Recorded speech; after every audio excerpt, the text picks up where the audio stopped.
Okay, here we are. Welcome to Leadership Leaves Clues. We've been chatting before we turned on the video or turned on the recording. So we are having some technical difficulties, but we still have people coming in. So we're going to keep letting people in and we're going to go ahead and get started. We have two very special guests. And just to kind of recap, what is the purpose? What is the overall purpose for doing this and then doing it consistently?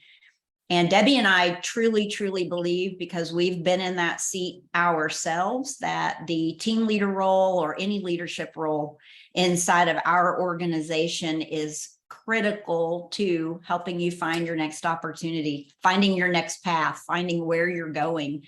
And we thought, what better way to make it look sexy again than to have guests that have gone through the ranks, they've been in the role. And what's interesting, and they've all come from various places in their life and career and at various ages. So everybody's story is different.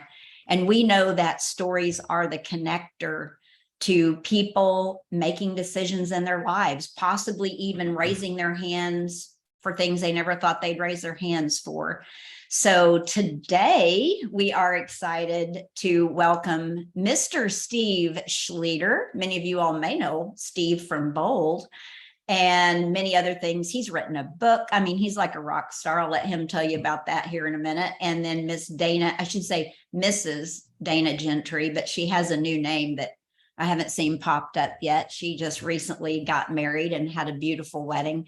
So we're going to get kicked off and we're going to start with the two of you doing a quick little bio about yourself. I would say CNN version, and I don't know that either of you could fit your story into a CNN version. That's what we're going to do. So Steve, you want to kick us off and tell us about you? Yeah, thanks. Appreciate it. Steve Schlueter. I reside in San Antonio, Texas. Started my real estate career in 1987, so 35 years in the industry right now. Started at the age of 23. Found my way to Keller Williams about 12 years in, and we'll talk about a little bit about that. Became a team leader, went from being a mega agent at RE/MAX to a team leader at Keller Williams. And then that led later to regional roles, coaching roles, opportunities, KW master faculty, and a Bold coach, multi-market center owner. That's kind of that's the CNN Reader's Digest version of Steve Schlueter. Yeah, that's very much. Yeah. That's a very much CNN version of Steve Schlueter. All right, Dana. Yes, ma'am. Okay, let's see where to start. Licensed in 2006 in Lexington, Kentucky. Was with an independent brokerage. We merged after me being with that company for 6 months. We walked in one day and all the RE/MAX owners were there and we were like, what's going on? And they said, as of today, you all are RE/MAX. So I became RE/MAX. I was an agent with RE/MAX for about 6 years. Joined Keller Williams, gosh, I think this is 9 years ago. I'm not good with times, guys. Sorry, especially post-COVID pandemic. I feel like everything happened in the last 2 years. Joined KW as an individual agent, started a team, have a small team that will produce anywhere between 300 and 500,000 GCI each year. Became a market center investor, then took a team leader role and stepped out of production about a year after that. Was a black belt team leader 2 years in a row, became an OP, was an area director for the McKissick's in the Ohio Valley region, became multiple market center OP and owner. Gosh, what else am I forgetting? That's the gist. Those are the main things. Mom of 2 dogs, that kind of thing. Dog mom, hashtag dog mom. Yeah, hashtag dog mom. Okay, so we're going to start out with the basics with you two. And I want to, the intention is that we are going to let you guys hear answers to some questions, because we're asking each set of leaders the same questions so that we can stay consistent in our messaging. So we're just going to start with the basics. So Steve, what made you say yes to the team leader role? Give us a little story about that. Wow. And it really, quite honestly, it was personal and professional growth. Yeah, I was approached about the role, had a couple of meetings with the regional director, a gentleman named Mark Willis, who eventually became our CEO at Keller Williams, and said no several times. And then he was wise enough to follow up with me, and I attended Mega Camp and went to Mega Camp. And what I realized at Mega Camp, the conversation was about running a business. I was doing well at production. I had exceeded 100 transactions a year as an agent, and yet I was at a ceiling. And when I attended Mega Camp and I heard Gary from the stage, I had a real epiphany that day. That, and by the way, and this was August of 1998. Keller Williams was rather small at the time, but that day, I recognized my ceiling, and that this was a place I could grow and become business savvy, something that I recognized was missing in my business. You said no, how many times? Mark Willis would tell you 7. I think it was actually 3. Okay. Yeah. There's something for us all, right? Hmm. Don't quit. Kind of, I won't go. Dana, what about you? What made you say yes? Yes, similar to you, Steve. I didn't really say yes. I still to this day don't even know how it happened because I don't ever really remember saying yes. I was volunteering and that turned into a yes for many years. But no, I had just invested into a launching market center in Lexington, and at the time there was another Lexington KW office in Lexington, and the region had came and said they wanted to launch a second. And I had only been with KW for about a year, but I had really engaged and plugged in and drank out of the fire hose, if you will, and brought several of my capper friends, voluntold yes, Jesse, that is 100% yes. Had several of my friends come over from Remax. And so long story short, we launched a market center. I had just invested $30,000 to buy 5%. And at the time, I mean, still that is a lot of money. At the time, that was a lot of money to me. And so I was invested literally into the market center. And we had just launched. We were a home run launch. We had an amazing launch. And we were open about 4 months, and our team leader and our OP stepped down from their roles. So we had no OP and no team leader. So we were like, wow, okay, this is great. So I just was helping, and several people had kept saying, you got to be the team leader. And I'm like, nope, not happening. I'm just building my team. I'm, making great money, finally getting some leverage into my life. And the gentleman stepped in as the interim OP and did a really smart thing. He did an AVA on me, and happened to know that it was identical to a lady who I adore by the name of Wendy Harrelson. And so he said, I really want you to go to Austin, Texas. If I pay for you to go, we just go for the weekend and hear a class that Gary was teaching and do dinner with a lady that's a dear friend of mine who was a top team leader in the company. And so I did, and I met Wendy and just loved her. And then from there came back, really just wrestled with it. And some of you heard this, but I got an actual sign, like a physical lanyard sign from God to be the team leader. So I accepted it the next day. And just from there kept going. Okay, perfect. Steve, how long were you in the team leader role before you moved on to your next opportunity? Because I know some of us cross over in our opportunity. Well, I was 4.5 years in the team leader role, and yet opened my first market center 2.5 years into the role. Okay. Mm-hmm. Dana? Almost 4.5 years I'm still a team leader actually today. I have a strategic market center. I'm the OP and the team leader, and have been for about 2 years. But I was a full-time team leader for about a little over 4 years, and launched the market center as an OP a year before that. Okay. I just wanted to make sure I got that in there.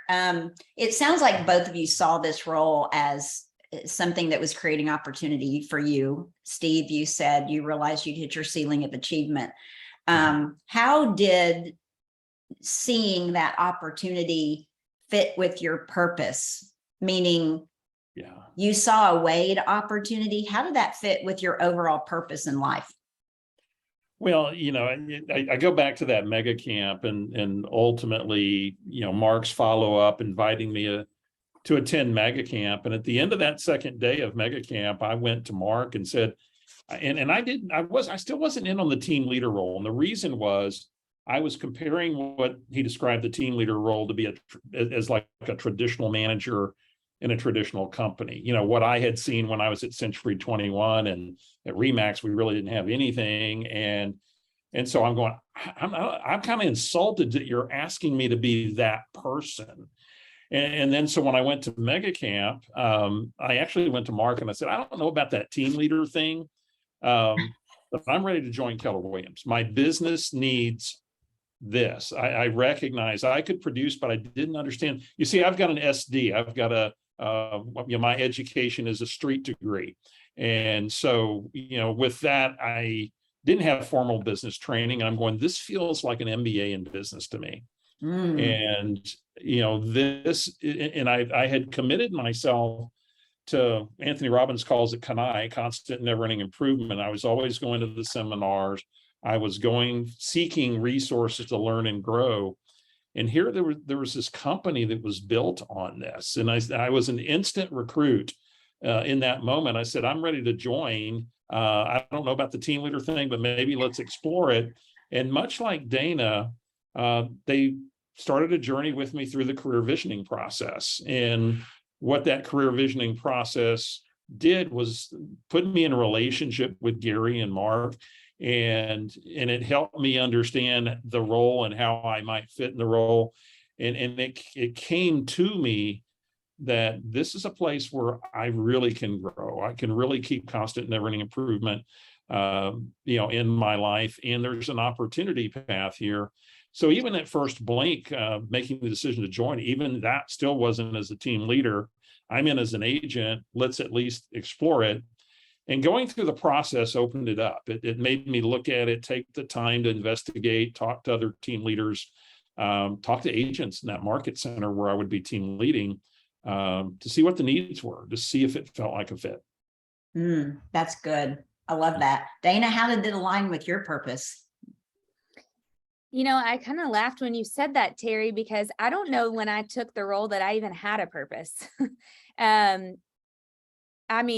didn't really, to be honest. I was just, selling houses and trying to bring value to people, and that's it. And through the role, I put in the chat, but I didn't graduate from college. I never had recruited anybody in my life.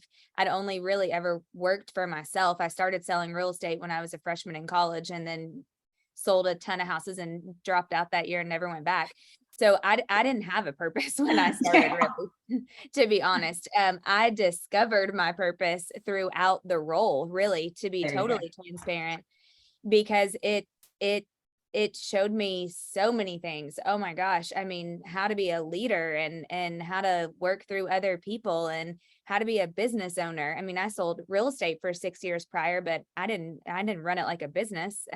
Never. I never had a P&L, any of that stuff. I had people work for me because they had a Yorkie and I liked their shoes, or I never, really, it's true. It's true. It's really comical to say out loud, but it's true. It's so true.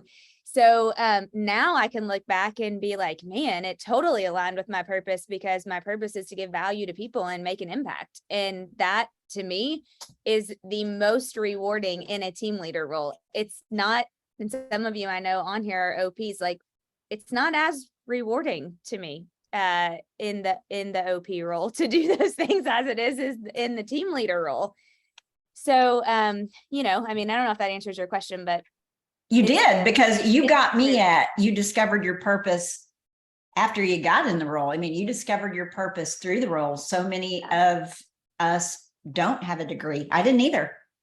And I'm like you two. And I would say there's quite a few out there with really great stories that this role gave you your MBA. The hours that you get in the classroom, because the classroom is every day, right? The hours that you get in the classroom in this role, there's no value that you can put on that. There's just not. right? It's so funny. I used to be so embarrassed to say that I didn't have a college degree. Like when we would be in masterminds or we would, be in rooms or even just talking to other friends and stuff, I always would like hesitate a little bit. People would be like, where'd you graduate from college? What was your major? And I'd be like, But now today, I don't even think twice about it because I know so many people who spent a lot of money and I'm a huge proponent of college, like 1000%. But I look back on it and I'm like, some of them, like, I mean, I could run their business better than they run their business because of what I learned at Keller Williams, which started through the team leader role. And, Linda and I had Bev Steiner on our podcast this week, and she said something. And as soon as she said it, it resonated with me. And she said, she was talking about just growing in leadership opportunity. And she said, what I always knew though, was I would roll the dice on myself anytime because nobody else was going to work harder than me. And I thought, bingo, there you go. That's it. That's right. Like, that's me. I'll roll the dice on me any day of the week because you're not going to outwork me. Okay. And So I really felt like that.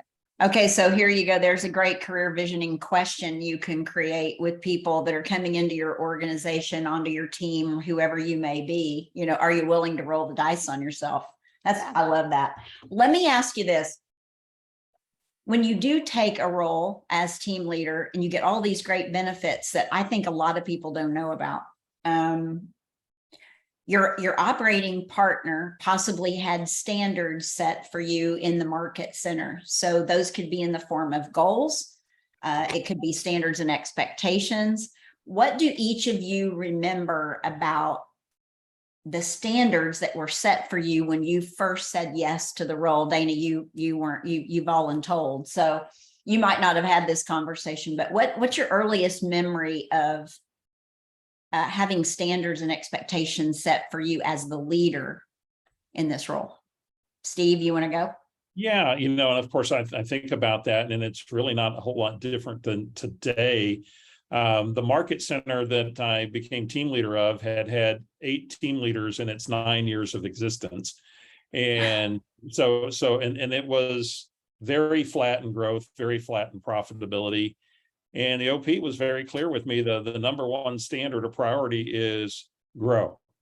And the highest correlation thing to high profitability is growth. And so it was back to the 4 standards that we lead as a team leader till today. It's growth, profitability, productivity, and sustaining a vibrant culture that nobody ever wants to leave. And and when you think about it, and I hear sometimes from those that maybe struggle with the role for whatever reason, they get focused on just one, and they don't realize necessarily that productivity and culture are huge levers that you attract people to. That drives your growth. And of course, then the growth drives your profitability. And so when you begin to understand how they align together, the standard was go grow. In fact, when I took the team leader role, it will be 24 years ago Saturday that I took the team leader role. That market center had 98 associates at the end of that year. The first market center to ever hit 200 associates was Ahwatukee Foothills in Phoenix, and they That's had right. done that. Yeah. And that was in 98. And we ended 98 at 98 associates. And I said, if they can go from 100 to 200 in a year, we can do it. And so I went and shadowed them. And I, the standard for me was, let's be on the top of this game. And we went in 99, we went from 98 associates to 202 associates, modeling what we learned from other people that were achieving. There you go. So Dana, what about you? We're talking about what standards do you remember, like your earliest memory of standards, goals, expectations? Yeah, so I had a very hands-off OP, which worked great for me because I do not work well to be micromanaged. I like to just tell me what to do and I'll go do it kind of type way. So I didn't have a lot of those in the beginning. It was just more of like, here, we have to grow. But as I was thinking about that, when Steve was talking, I was thinking like, man, when did we actually even have some of those conversations? And one time I remember I wanted to launch a business center in Georgetown. It was the first one I ever did right outside of our market center. And I remember going to my OP at the time and saying, I really want to do this. And I remember he said, well, how much is it going to cost? And I said, it's going to cost this. And he said, okay, then when you get 9 cappers, come back to me and I'll say yes. So everything that I worked around was how much is it going to cost and how many cappers do I need to go get to do that? If I wanted to have a big end of the year celebration event, then how much was that going to cost? And how many cappers did I need to go get to do that? If we wanted to paint the market center, how many cappers was it going to cost that I needed to go get? Like that was the one thing over and over in my head. And so my focus was just cappers because I knew I couldn't do anything until I had the company dollar coming in to go do that stuff. So that like has carried on with me, through forever. And honestly, I get sometimes even my team leaders in the beginning, they're like, I want to learn this and teach me how to read the P&L. And I'm like, I didn't even know what transmittal was for the first year that I was a team leader because all I did was just go and recruit, and it's funny to think back, and Terry's been my coach since day one of me taking the team leader role. So I know you remember that, Terry, but I do. I mean, I was like, I don't even know what any of that stuff is. I was just going to build relationships. And so I think, I think Bill taught me a lot about the financials. It was just in a different way, I guess, rather than like on me with accountability every single week. Like we didn't really have those types of conversations, but I also am an accountable person. So I don't really like, just going to do it. I didn't need him to, to be like, how many dials did you make this week? How many appointments did you have? Because he knew I was doing it, I guess. If I wasn't, maybe we would have had different conversations. Well, and I think what I'm hearing, and you guys, you guys may hear it differently. Dana is one that, and I've heard her use this word a lot. I need a battle cry. Yeah. Right. Our people as leaders, we just need a battle cry. Just tell me what the goal is. Help me understand what it's for. And then how do I fit into that? Right. And I'll go get it. And what I'm finding out, you're looking at 2 different generations, by the way, of team leaders. And I'm not saying anybody's old or young here, just saying, because I think Steve and I are the same age. So I'm going to go along with Steve. But even the generational thinking that you've got here in front of you are 2 different ways of thinking, and we're raised 2 different ways. But I would say both of them would say, I just need a target. I need a battle cry. And Dana and I've recently talked about that. Just give me my battle cry. Tell me what it is and how it benefits me. And I'm going to go for it. Yeah. Right. I'm going to ask a question that's kind of off script, but both of you, what is your KPA? What is your fit as a KPA? Is it team leader, OP, mega agent, Steve, Dana? Mine is OP. I'm not behaviorally right on for a team leader because my sociability is low. What I'm gifted with is high EQ and that ability to use, intelligence to navigate the relational part of those kind of roles. And yet the role would wear me out. I had to go find ways to charge myself up because sometimes the social, especially as we got beyond 300 agents, the social needs of the role. And that's where you look at your leverage. Who is it I'm going to hire that's going to support me in that area? Dana, what about you? I can't remember. I should know. I just had to pull mine up because I couldn't remember either. I'm 98% team leader, 96% OP, and 86% mega agent. There you go. The top 3. And remember, that doesn't make you the best fit. However, if you've got people around you that aren't looking at their KPAs, or you haven't recalibrated their KPA recently to these roles, I've got an OP right now that I keep challenging, that there might be a team leader sitting right there amongst them. And so they're going back through their market center, looking at their KPAs and looking to see who they might miss. And Debbie's got an OP that she coaches that he will say that his new team leader was sitting right there with him. She just happened to be a mega agent that wasn't raising her hand. So part of our job, no matter what role we're in, is we always need to be looking, and we always need to be exploring for ourselves what's next. Okay. I'm going to go into the team leader role just a little bit here, because I definitely want to make sure they get some time to do Q&A, guys. Steve, what is the one thing when you were in the team leader role that you did well? And I'm asking for one because I know you did more than one, but what one thing would you say, do it and do it over and over again because it worked for you? I'm going to say just build a powerful value proposition and recruit to it like crazy. So, Okay. yeah. Dana? Oh gosh, so many. I agree with Steve for sure, but I think teamwork makes the dream work. And I would say you have to have a great leadership team first and foremost. Otherwise, as a team leader, you will get burnt out. You will be frustrated all the time. I think you have to have a great leadership team, and then everything else will fall into place. But I could have never have done what I did without Blair, Jeannie, Jennifer, like the team. No way. Team leaders get the accolades, but the team is the one that makes it happen too. Totally agree. Not for this to sound like a negative question, but Steve, what would you say you did that you would never do again? Wow.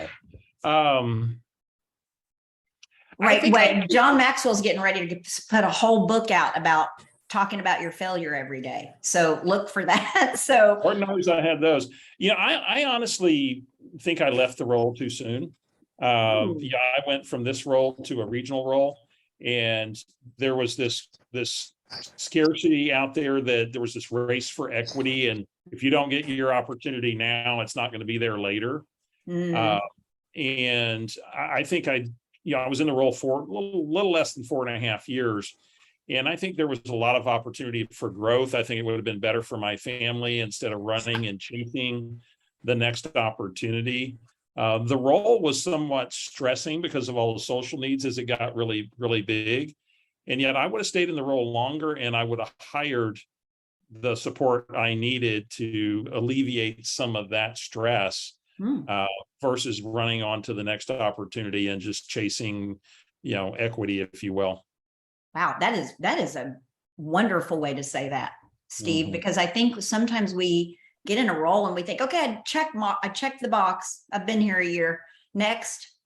So the way that you're phrasing that is amazing, because you're calling it, basically grow your equity position where you are. Don't go look for it just yet, maybe. Dana, what would you say you would not do again? So many things. The biggest thing probably is put so much energy when people left. I really care like a lot. And when people left, I think I took it personally instead of thinking about it as, it was just a time where maybe they needed a change, or I don't know, you just never know.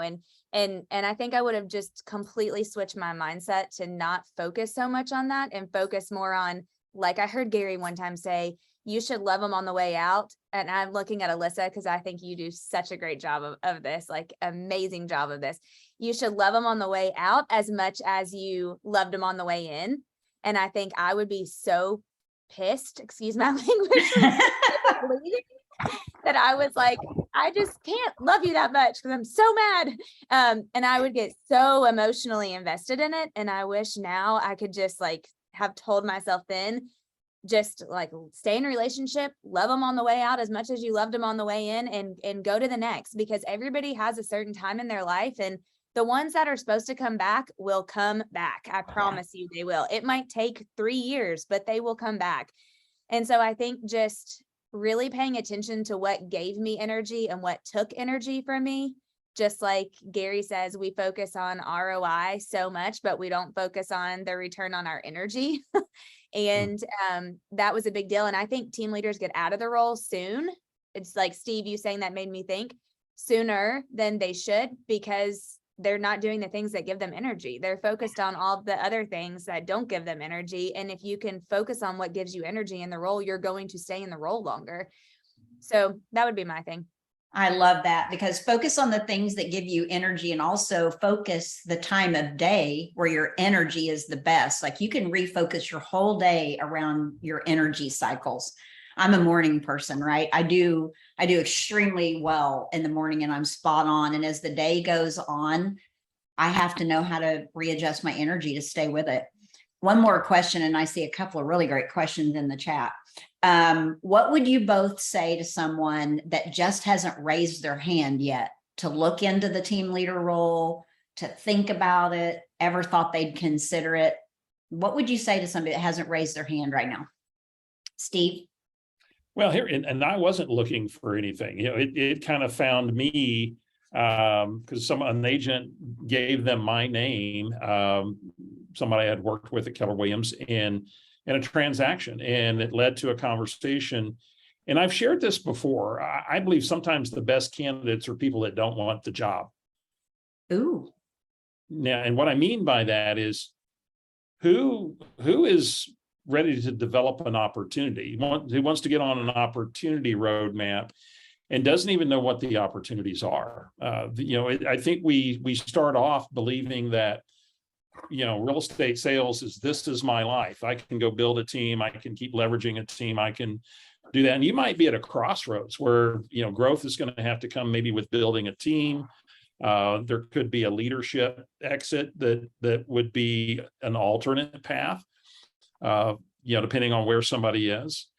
And when you look at the career path, I mean, there's so many more places you can go on the leadership journey in this world. You look at the executives in our company, and Mark King, former team leader, right? Gary Keller, former team leader. And you just go down the list and you see people that have come up through these ranks because they understand how the business works. And so for me, I think that's the key thing. Don't look at this as just a job. Are you open to an opportunity? If you're looking for just a job, I wouldn't do the team leader role. I think if you want to create an opportunity path that you earn, that you're not entitled to, that you're willing to do the work to be a top 10%er in the team leader role, there's no better place to be to really learn this business and be around people that just think and act and perform at a high level. Yeah, the people you place yourself around in the team leader role are going to make you a better human. So, Right. Love that. The best candidates aren't looking. On the last one we did, the last Zoom we did, Jake Lures said, I turned it down for 10 years. Wow. Right.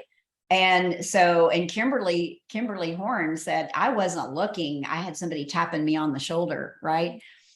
And so this was a great conversation. So Dana, how about you? What would you say to people? And I know you put the opportunity map in there. So if you need to share that, I had that ready to go to. Dana will blow an opportunity map up and hang it on her wall in her office and point people to it. So if you haven't seen it.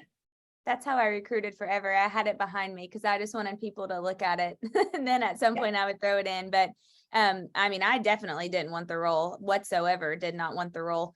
And the role completely changed my life. I mean, people say that and, I think you're like, oh, that's airy fairy, whatever, but I mean it. If I would have not taken the team leader role, the team leader role took me from one stream of income to over 10 in 5 years. It took me to rooms that I never thought I would be in with people I would never, ever imagine being in business with in partnership. It taught me how to be an adult. I feel like I became an adult through the team leader role, and it opened every door that has really ever opened for me since then has been through the team leader role. I think that's why I still hang on to the team leader role, because I have such just nostalgia for it and I love it so much.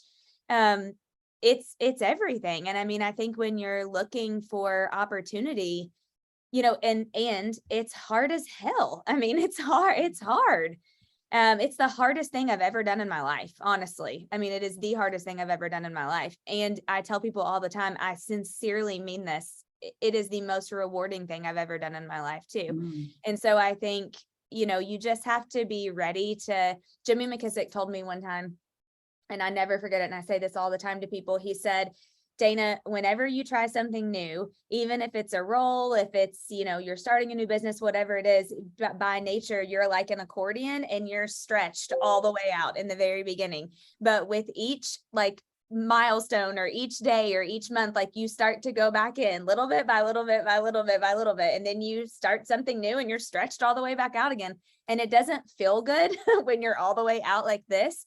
But for me, that's where opportunity always happens. And, I look back now and I'm like, man, that was the biggest blessing in my life. Honestly, it really was. One of the 6 perspectives is the E to P, and which is the accordion that Dana is talking about. And the biggest opportunity is when you're hitting your head on the ceiling. And if you're doing it right, you're getting stretched a lot, and no matter what role you're in. And so when you're hitting your head on the ceiling, you've got a huge opportunity to say yes to whatever helps you get to the next level. You just have to be willing to change. So, Terry, too, I was thinking really fast. Like, I've met some of the best people in my life from the team leader role, honestly. I met Adam and married Adam because we were team leader script partners. Honestly, I think about it, like Linda and you and Deb, the best people really that are so important in my life, I met through the team leader role. And I just don't want people to forget things like that, because that's how impactful it can be in your life when you really are purposeful with building relationships. Wow. That we could just get off with that one. Kathy's got a question. It says, as we face the agent count going down, what ways are you increasing revenue? And I know, Dana, you shared something in there. I don't know if you want to open that up, but Steve and Dana, as we're facing agent count going down, or even our agent mix changing rapidly, how are you choosing to increase revenue? I can go first. Yeah, I shared, I'm sure you guys have seen that, but Gary's new 7 levels of a millionaire market center. And I think that's it. I had the opportunity to have a one-on-one with Gary 2 or 3 weeks ago. I don't remember. And Terry knows this, but my one question to him was, can we still have $1 million market center again? Or do we have to go start 20 other businesses to have that? And his answer was, he believes that the market center will still be profitable, yet not as high profit margins as what we've been used to. And we will need to create the ancillaries. And so I think that's an awesome question, Kathy. For us, we've started with marketing. We kind of worked our way backwards before I even saw that chart. And so marketing, transaction coordination, title will be our next thing. We've started on that, but it takes time. That one's a little bit longer, I think, too. But I think it's finding the other ancillaries and having them really be the way and the ticket. And then on top of, we're just trying to provide as much value as we possibly can to our agents. We did a tiered cap. If you stayed on our regular cap, we gave you a concierge program. And that saved a lot of company dollar for us instead of reducing caps. We had some that reduced, yes, too, but we had probably 60%, 60 to 65 stayed on the higher cap and took the concierge, and the others dropped. And then now that the year is rolling around again, we've had several that dropped that are now going back up to the higher because they want the marketing and the concierge service. So I just think we have to be creative and be willing to do some of those things. And it's a lot of work, but it definitely will pay off in the end. What Dana is referencing to, what she put in this is what she put in the chat screen. If you want to download it, it's the 7 levels of a millionaire market center. And what we're focused on is keeping these first 3 levels at the top of mind right now. So master these first 3, which is what we tend to do a lot of every day. And you'll hear more and more about this on the growth calls. And if you're a team leader already, or you're in leadership, you'll hear more about that as we go. But just kind of as a visual, that's what she's talking about as far as the 7 levels of a market center. So thank you for sticking that in there. No problem. I want to share the moat question too that I asked Gary just really fast, if that's okay with you. 'Cause Sure. after that I look at that, it just, so one of the questions I asked Gary was, what do you believe is our moat now, like today? What is our moat? And he was like, man, that's a really great question. And he said, I think I would say today it's our training. And he said, it always has been our training and it always will be our training. You have to run a top tier training program. You should have the best training of anybody in your area, hands down. And we've worked really hard on that for the last 2 years. And he said, however, moving into next year, I believe training will always be number one, but he said our tech and leads will be a close number two. So he said I would spend a lot of time focusing on that stage 4 and on that 7 levels, which are the leads and appointment. And I'm sure some of you are already doing that in your market centers. We're kind of late to the game because we really busted out the marketing stuff first. But Gary really believes that leads will be a big moat for us going into the next 1 to 3 years. So I'm going to let that lead me into, Carla made a great comment, by the way, about the role. The best candidates don't need the role for their ego. So I love that comment. That was great, Carla. So what if you were in the role today, Dana, I guess you still kind of are. If you were in the role today, what would your top 3 priorities be? Wow. I mean, earlier, Steve, you touched on growth, productivity, right?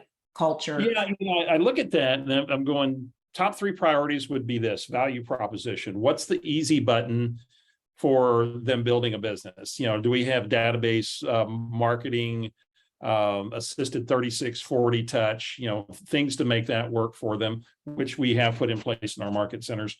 I'd be hosting events every other month right now to invite my pipeline and guests to create experiential opportunities for people to experience Keller Williams that might be sitting on the fence, especially now that we're going through times of change. And then to Dana's point earlier, having the right team of people around you, your executive leadership team in the market center, that includes your ALC, it includes the vendors and people you work with that service your agents in your market center, and have them be what we used to call wealth determiners, or these people that really we impact them, they impact us at a high level. It's a two-way relationship, and we focus on their success and they on ours.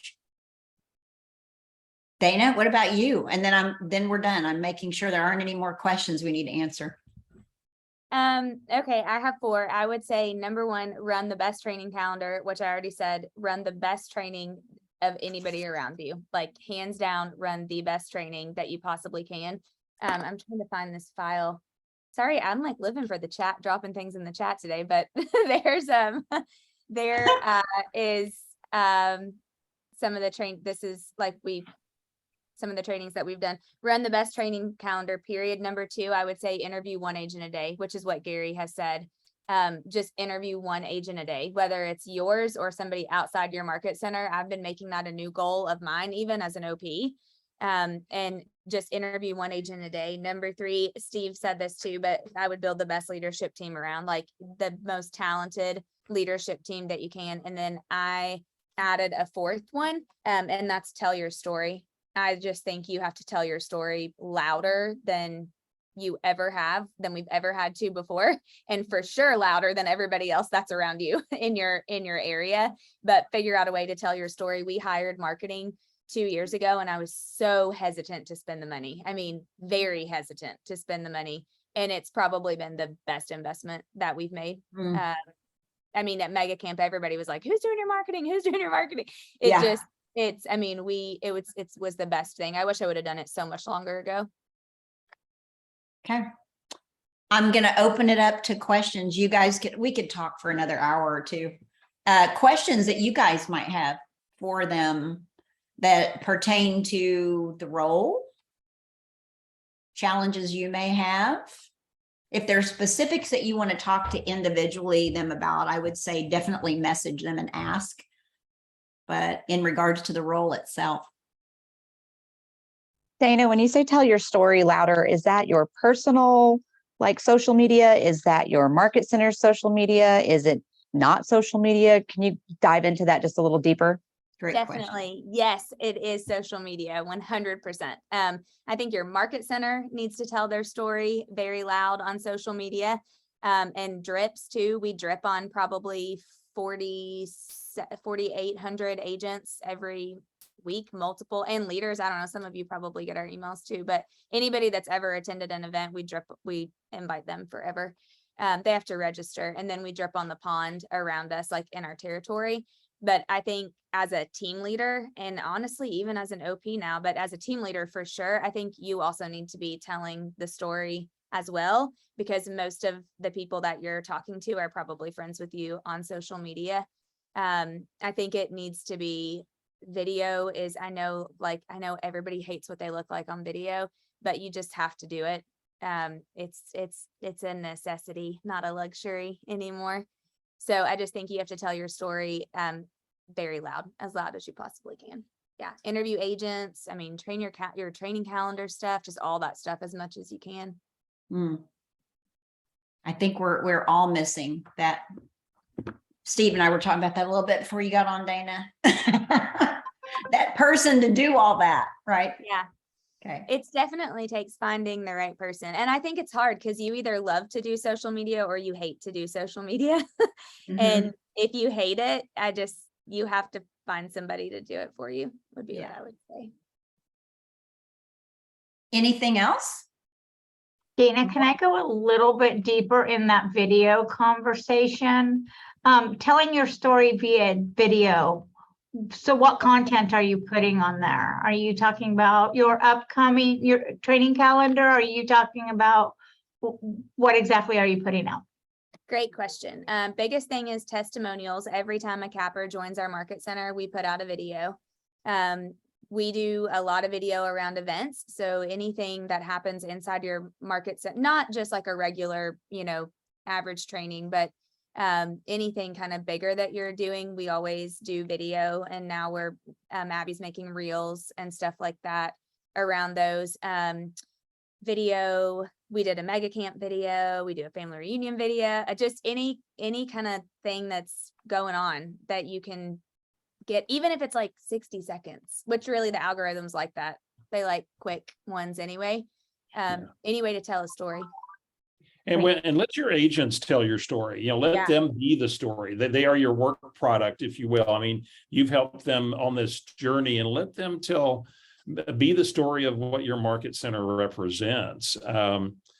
I mean, right now, here's the interesting thing. And I think what marketing, Dana, here, what I take away from that too, is that before I joined Keller Williams, I wasn't looking for Keller Williams. They came and found me.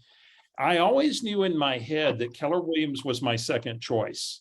And why did I know that? Because there was just enough marketing that I knew they had a cap, they had a reasonable split. I knew enough about them that said, if I were to make a change, they'd probably be my second choice.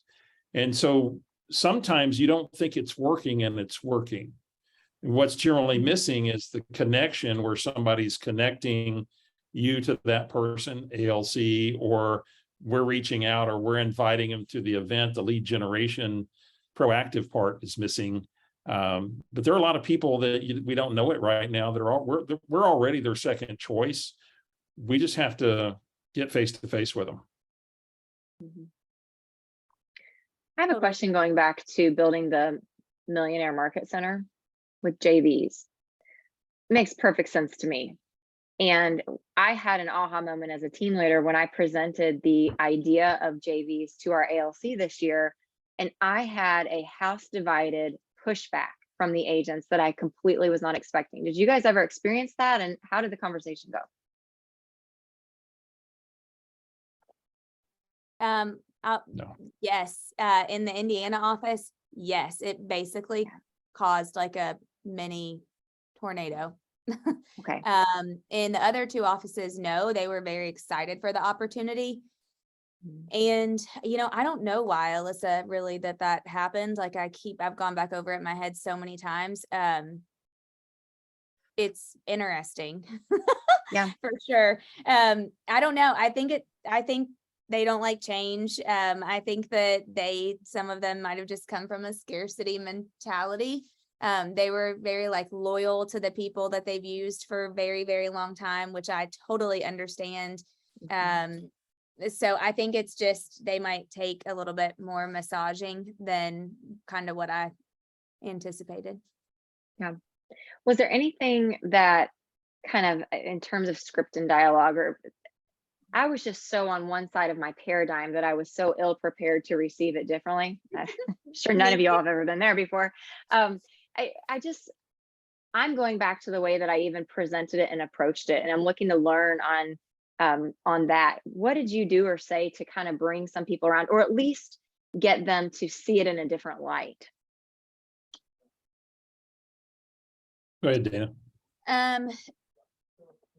I mean, I had that 7 levels marketing sheet then, and I Mhm. mean, I showed that to them. I gave them, like, I keep around stuff. I know you guys are gonna think that this is nuts, but Gary, everything, if Gary says it, then I do it pretty much. I wait sometimes to see, like, I'll wait a couple months for them to do it, but like, I laminate everything. All of these are laminated things that are in my backpack right now. Like, everything is, I even laminated those sheets, those things, because I'm using these on recruiting appointments now, the training, because Gary says you should have propaganda all the time. So I would go with, like, Alyssa, if I'm doing it again, like, I would go with a lot more propaganda to say, here's why, and here's the data, and here are, here's some facts around it. Here's where the market center of the future is headed. And, I think I would have asked more questions too, like, how many streams of income do each of them have now? Are they looking to add more streams of income? Is their title person sending them referrals, or are they just paying for some stupid postcards that they don't want to give, give? You'll know that. She really does carry those. They're paying for my postcards. I'm like, are you kidding me? It's like $14 a month. Yeah. That goes into that audit, right? Where you're, okay, where's your business coming from? What are you spending? Right. Yeah. And, Steve's got a great program for that. So anyway. Yeah, Lisa, one of the things I would add too, by the way, is talk about wealth determining relationships, right? Is go back to this kind of language and say, the reason we allow agents to expand is we never want to put a ceiling on your ability to grow. The reason we have career paths like coaching, master faculty, approved trainer, there's no ceilings here. And as wealth determiners, we don't put ceilings on each other. Right. And so this is why we have profit share. We create these kind of relationships.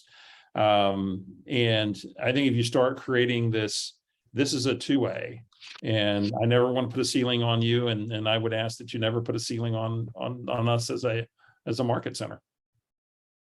Thank you. Okay. We are like 3 minutes from our end. Is there any burning thing that you two want to say before we wrap this up?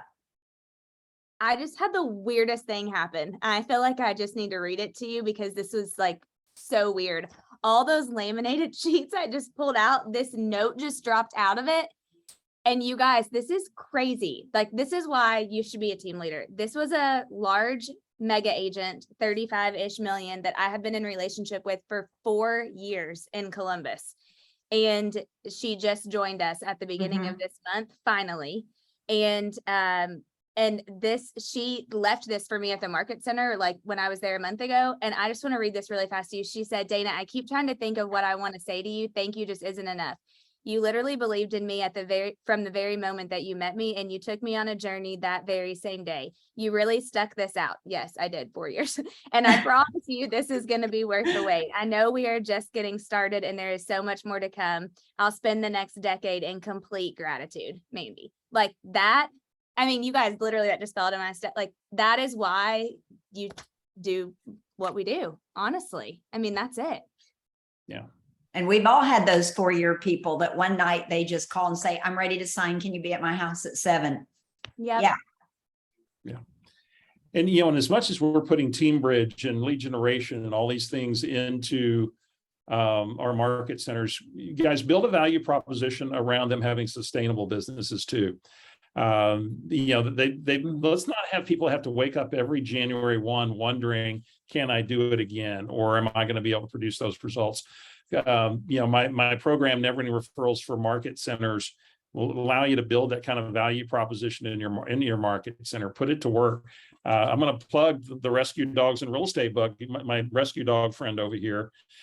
Create a book club around your market center and get people talking about how they really build a relationship-based business. And that becomes our biggest defense to all the would-be disruptors out in the market. So look at your value proposition not being just leads. There's this big bend to that, but how do we make sure they never pay for that lead again and build our value proposition there as well? And then we'll never have people leave us.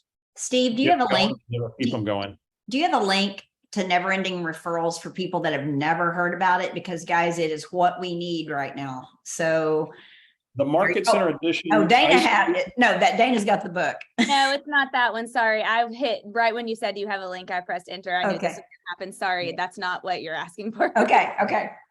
But I got everybody's name on the screen here. I'll have my assistant send you some information, invite you to the next informative webinar we have coming up pretty soon. And love to talk to you about implementing it in your market center. It will be one of those valuable resources that you add. That's right. All right, guys. Thank you guys both so much. Thank everybody for being here. And I think there were a few people that had trouble getting in because I just looked down at my phone and I've got like 10 texts. So, well, they can watch the recording. So thank you guys for being here. Thanks Thank for the you. opportunity. Bye, guys. Good to see you guys. Bye. Bye now.